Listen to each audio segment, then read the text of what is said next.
Antonio și altele. Bun. Ia sta așa. Că-l caut aici. Ok. Așa. Bun.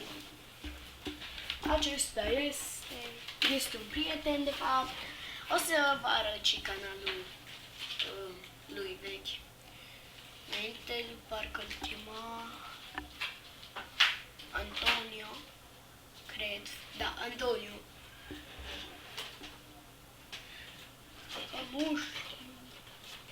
Da, în fine. Nu să intrăm și pe canalul lui, care posta. Și altele. Antonio și altele. Bine, nu găsesc.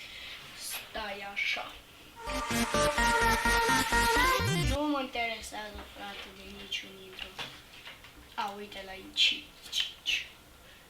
Ok. Și că mi-am schimbat numele.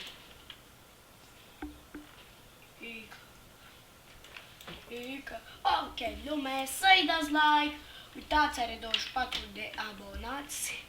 Să-i dați like și da. Bun, păi noi ne vedem data viitoare. Apropo, să vă spun așa dacă n-am zis, ok, pa, pa!